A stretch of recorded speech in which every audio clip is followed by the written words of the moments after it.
chapitre de la transmission des biens par une personne de son vivant, nous allons aborder aujourd'hui les différents types de donations qui existent et les clauses que l'on peut insérer dans ces donations. Premièrement, la donation, c'est donner de son vivant. Quand on donne de manière irrévocable, c'est-à-dire qu'à partir du moment où on a donné, eh bien, on ne peut plus reprendre le bien. Parmi les donations, il existe tout d'abord la donation simple, c'est-à-dire que j'ai 2 enfants, je vais leur donner à chacun la moitié indivise d'une même maison. Au jour de mon décès, eh bien, ils seront indivisaires et donc ils auront tous les deux des mêmes droits sur cette maison. Je n'ai réalisé donc aucun partage de cette maison. On peut appliquer cette donation et la répliquer sur plusieurs immeubles avec plusieurs héritiers. J'ai 5 maisons, eh bien, je donne ces maisons à tous mes enfants qui auront des droits équivalents sur chacune des maisons. Il y existe 2 types de donations. La donation simple, en avancement de part successorale, et la donation hors part successorale. La donation en avancement de part successorale, qui porte bien son nom, elle consiste à dire, eh bien, je donne une maison à un de mes enfants, mais au jour de mon décès, eh bien, ce bien sera réévalué de manière à ce qu'il y ait une stricte égalité entre les enfants. Ce n'est pas parce que j'ai donné un bien en avance de 200 000 € à un de mes enfants qu'il ne le rapportera pas pour la valeur au jour de mon décès, si par exemple il vaut 400 000 € au jour de mon décès, pour maintenir une égalité entre les autres enfants. S'il a trop pris, eh bien, il devra redistribuer aux autres. S'il n'a pas assez pris, il aura un complément de part sur ma donation. Il existe à côté de cela la donation hors part successorale. Cette donation hors part successorale, elle a pour but d'avantager de manière définitive son bénéficiaire. C'est-à-dire que je donne un immeuble à un de mes enfants hors part successorale, eh bien, il l'aura de manière définitive, mais je n'aurai pas d'égalité entre les enfants. Et à partir du moment où la donation qu'on lui a faite n'excède pas ce qu'on appelle la quotité disponible, eh bien, il sera avantagé de la valeur de cette maison au jour du décès.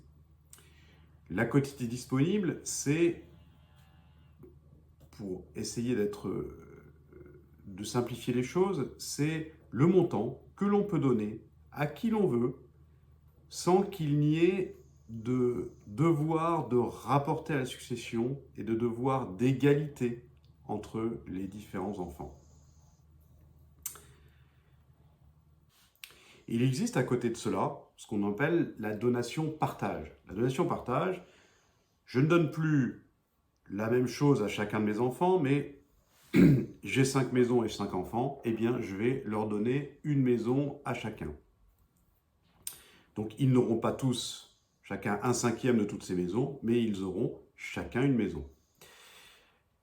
L'avantage de cette donation partage, c'est que au moins les enfants n'auront plus à départager qui aura tel ou tel bien.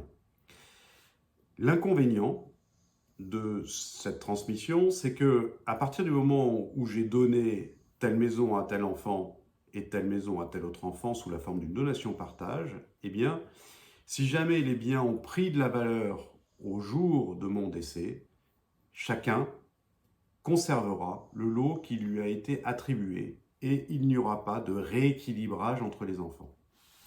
Il faut donc choisir entre les 2 modes de donation. Soit je crée des lots de manière à ce que les enfants ne se disputent pas sur les lots qui leur ont été attribués, soit je leur donne une partie à chacun et chacun choisira le lot qu'il voudra.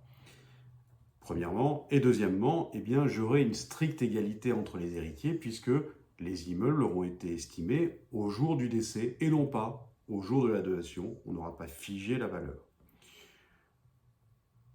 nous sommes ici sur la partie civile. Sur la partie fiscale, c'est complètement différent. Sur la partie fiscale, quoi qu'il arrive, la valeur a été figée au jour de la donation. Ça fait partie des intérêts de la donation. C'est-à-dire que les biens auront été évalués, les droits auront été payés sur la valeur au jour de la donation et on n'y reviendra pas au jour du décès. C'est définitif.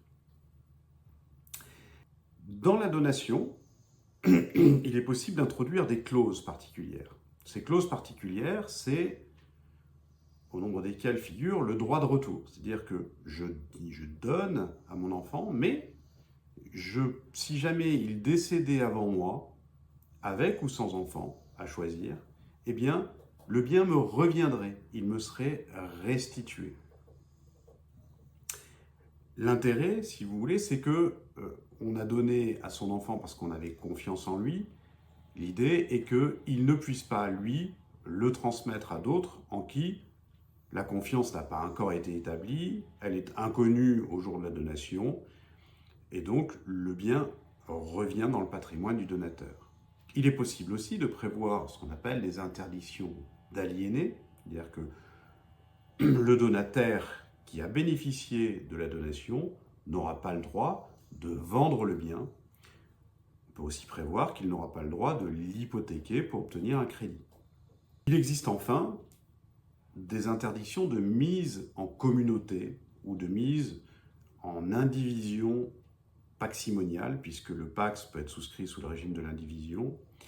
L'idée étant de dire à ses enfants, je vous ai donné un bien, mais je vous l'ai donné à vous. Je ne vous l'ai pas donné à vous et à votre épouse ou à votre compagne. Et vous ne pourrez pas le mettre en commun avec votre compagne ou avec votre épouse sans mon autorisation. C'est un moyen de se protéger, puisque si jamais il avait été mis en commun, eh bien pour le vendre, et si une réserve d'usufruit avait été souscrite, il faudrait l'accord du conjoint. C'est une manière de protéger aussi le donataire, puisque de cette manière-là, si jamais il y avait un divorce ou une séparation, eh bien il ne serait pas obligé de partager ce bien.